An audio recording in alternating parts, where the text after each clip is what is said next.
Hell, what a barn burner we had here tonight down in TD Garden in Boston, Massachusetts. 5-3 Canada beats Finland to punch their way to the fucking Four Nations face-off final. Here we go, Canada, America. This is what everybody wanted. And no disrespect to Sweden, no disrespect to Finland. Talented teams, fun teams to watch, bunch of good hockey players. Everybody wants Canada, America. That's what we have. That's what's going on. And this is what we need. Canada wins 5-3 over Finland in a thriller, a barn burner, a absolute classic hockey game, and in almost in typical, somehow with a maple leaf on the jersey, sort of leaf fashion, we almost choke in TD Garden. And I know it's different, but it's still kind of strange. Anyways, Canada wins 5-3 over Finland, and what a game this was. Canada came out flying, as expected. And here's the thing, like there's teams when they need to win games, they come out and show up.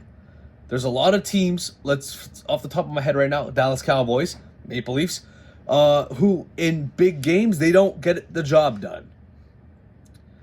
Canada is a team led by such amazing talent in the likes of this man right here, Mr. McDavid, Nate Dogg, Drew Doughty, all the vets on the hockey team. Like Canada was not going to come out flat in this hockey game, and you could see from the scoreboard through the first 40 minutes of play that they came out buzzing. Connor McDavid gets an unassisted goal, and before I get into the goal, I love to see Connor McDavid with this goal scoring ability that he has. That's part of his game. We know Connor McDavid is a facilitator of his craft. He likes to get like the most primary amazing assist, but this guy could score the puck, man. This guy could shoot. He could do everything. We know that. But seeing him get on the board in back-to-back games is so crucial for this hockey team because it is showing that Connor McDavid is not just looking pass first like he almost always does when playing with the Oilers.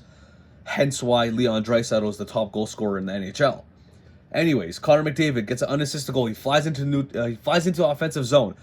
Doesn't see anything. Skates back around. Looks for the pass. Still looks for the pass. Saw nothing. Through three guys. Boom. Post and in. Connor McDavid gets on the board. 1-0 Canada. 4 minutes into the hockey game. Next up, we had Nate Dogg. Nate Dogg had a quiet game against America. Don't get me wrong. The team did not play as well. Canada. Like we played decent at best maybe against America. Nate Dogg had a quiet game. I don't think Nathan MacKinnon had a good game at all against the United States. You know Nate Dogg's bouncing back. We're talking about a Stanley Cup champion. We're talking about a top 3 player in the NHL, in the world. You know Nathan MacKinnon is going to show up in this next game, and that's exactly what Nathan MacKinnon did. Nathan MacKinnon gets on a board with a snapshot, pass from Sam Reinhart, which was a great pass. Secondary assist, Brendan Hagel, boom, Nate Dogg's on the board, 2-0 Canada. Brayden Point, like I told you in my Four Nations preview, how crucial of a player that Brayden Point is to Tampa Bay, to Canada. Brayden Point gets the rebound of a shot that hits off the goaltender's pads.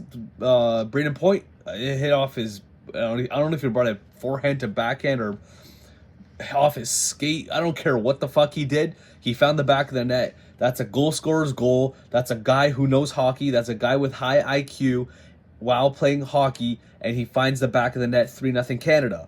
We like this. We love this. We're pumping Finland as expected in a must-win game. 3-0 Canada going after the first. Second period. Who did I just talk about? Nate Dogg. Bounce back game. What does Nathan MacKinnon do? Gets on the board again. Assisted by Sid the Kid. Thank you, Crosby. Crosby had a quiet game against America. Crosby sent the pizza to the Americans, which led to a Dylan Larkin goal, which costed the game. And I'm not blaming Sidney Crosby. I'm just saying he had an off night, and so did the rest of the team. But what does Sidney Crosby do? Just like Nathan MacKinnon and the rest of the Canadian team, who is just absolutely stacked on guys who've been there and done that. Nathan MacKinnon finds the back of the net for the second time in this hockey game. 4-0 Canada after 2. We're buzzing. We're feeling good. I'm sitting on my couch just like, okay, we're chilling. We're going to go to the finals. I had zero doubt in my mind that Canada was not going to win this hockey game. And then comes the third period where for some reason, anytime there's a Maple Leaf on a jersey playing in TD Garden, shit kind of somehow hits the fucking fan. Lindell scores a banger, just like Connor did in the first period. Posted in, snipe, above the pad, below the blocker, posted in. Finland's on the board. 4-1 Canada at this point. And you're kind of like, okay, they got a goal. We're still up by 3.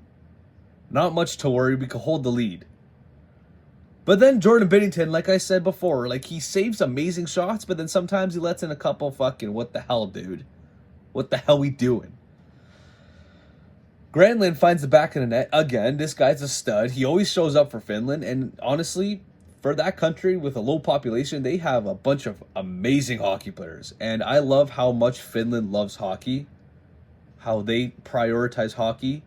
And they just absolutely breed nothing but beasts of hockey players. So Mikko Granlund finds the back of the net. Now it's 4-2 in the third, and now you're like, okay, we're still up by 2. We're in the third period. We can hold the lead. And then Granlund finds the back of the net again with an absolute bomb. Absolute top cheese where the peanut butter and cookies are fucking found, and it's 4-3. And people who don't watch hockey or have like or who are, I should say, aware of how talented this Finland team is. This goal was assisted by Sasha Barkov and Sebastian Aho. And if you don't know, Sasha Barkov just won the Stanley Cup, and Sebastian Aho plays on one of the best teams in the world, the Carolina Hurricanes, and he's one of their best players. On the ice at the time, who do they have? Sasha Barkov, Patrick Laine, Sebastian Aho. Dude, Finland is stacked. And if you don't watch hockey on the norm, you wouldn't know who these guys are.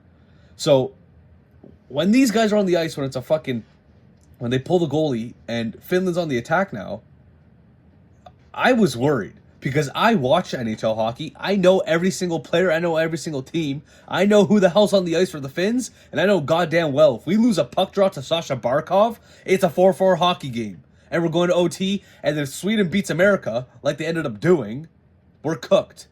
We don't play America in the finals, and we somehow manage to lose, and Sweden somehow finds a way to play America. That's not the case, because Captain Crosby comes out to play. Of course he does, because it's Captain Crosby. He's the greatest player ever, and he's Canada's legend. Sidney Crosby comes on the ice, lays the body on Granlund, picks up the puck with his paw, throws it down, empty net goal. Sidney Crosby seals the deal for the Canadians and sends us in a 5-3 victory to go play the United States of America in TD Garden in Boston. Now, overall, I'm not too worried about this performance going into the final game because the way we came out, the way we showed that we're here to win and play off rip was something that like I really took away from this team and this game in specific. I know they gave up 3 unanswered goals kind of just like out of the blue, but that doesn't hide the fact of how fast and how much they wanted this hockey game. Canada was not losing this hockey game. They're not losing this hockey game, and now we have a chance to get sweet revenge on the United States of America in America. And if you recall, this is what happened in 2010 in the Olympics. We lost to America in the opening rounds, and then what happened? We ended up facing them in the finals, and then obviously Sid the Kid, obviously the golden goal, the most probably the best goal scored in Canadian hockey history. We have a chance again to beat the Americans after losing to them the first game in the same tournament. So Thursday night puck drop in TD Garden, Canada, USA. Oh man, this game is gonna be unbelievable. The United States are kind of banged up right now. Matt Tkachuk is banged up. Brady Tkachuk got banged up in the Sweden game. If one of them, or if not both of them, don't play, I think it's GG's for Canada. I think it's wraps. I think we dub. Like, those 2 guys are so important to this American roster. even if one of them doesn't play. That is so huge, and it's the same thing. I didn't even talk about Cale Makar. Cale Makar in his hockey game, every time he had the puck, something happened. And we know this with Cale Makar. That's how goddamn good he is. Cale Makar is the best defenseman in the world for a reason, and you saw how much we missed him against the States. Cale Makar back in the lineup tonight against Finland. Every time he had the puck, something happened. He is playing as a defenseman. He's playing as a winger. This guy does everything. He is so crucial to this Canadian lineup, and I'm so happy he's back in the lineup because we need him so badly against the States. Yes, he did not have a single point this game, but if you watch the hockey game and you watch how Cale Makar plays hockey, you know how much of an X factor he is to this team and how much he helps us. So I know the three unanswered goals were kind of crucial, and they're kind of something to kind of want to sit back and be like, is that concerning? I mean, the only thing concerning about that is Jordan Binnington. And weird enough, I don't know if this is a hot take or not, I'm not too worried about Jordan Binnington in a game 7 technically, because this guy's been there and done that. He has a Stanley Cup to his name, man, and it's not a coincidence that he does. He knows how to win because he has won. And I would be shocked if the Canadians and their coaching staff put in Aiden Hill for this game. I can almost guarantee you that doesn't happen. And even though Binnington had a lot of goals scored against him this tournament, that you kind of were like, should this guy get like pulled for the next game or whatever? Dude, you've been playing him. You've been riding with him. You have to let it ride. Whether we go down with him, whether we win with him, you just have to trust in a guy who's been there and done that. And Jordan Binnington has been there and done that. So you obviously ride Binnington in the final. We're healthy. We have 3 days of practice, and the United States are kind of banged up, which is extremely huge to our advantage, of course, mainly within the Kachuk brothers. But man, this is going to be an unbelievable hockey game. I don't think that it's going to start off with 3 fights again. But I do think these two teams are going to both play conservative. And I think that they're going to want to protect the puck. They're going to hold possession. They want to get pucks on net, pucks deep, win the board battles. Because against America, we got cooked on the boards. And with Cale Makar back in the lineup, I feel 10 times more confident that we're going to win the Four Nations face-off. In America, in Boston, in the TD Garden. Score prediction for the final. Just like 2010, 3-2 victory in overtime. Sidney Crosby finds the back of the net to win the Four Nations Cup. What a game this was. What a banger of a game we have Thursday night. Let's go, Canada. Sid the Kid, the legend, the GOAT. The baby GOAT. Until he wins his Stanley Cup. And yeah, there's absolutely zero chance that Sidney Crosby loses back-to-back games to America. It's not happening. It won't happen. We're going to be here once again after Canada wins. And that's it for now. 5-3 win over Finland. What a thriller. See you Thursday. Go Canada.